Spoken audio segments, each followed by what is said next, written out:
When you receive your SMACO B2 Underwater Scooter, please check whether all internal accessories are complete. A correctly packaged unit should include the following items. Before using the device, be sure to read the user manual carefully. This is the accessory kit. Inside, you will find an accessory manual that explains each component in detail. Check the charging cables included in the package. One USB Type-C cable and one Type-C to Type-C cable.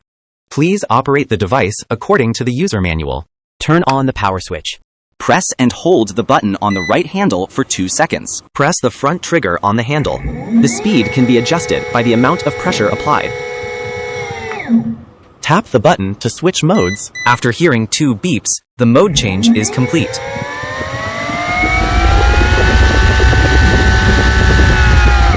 This is the battery charging port. Make sure no water enters the charging port, as this may cause a short circuit.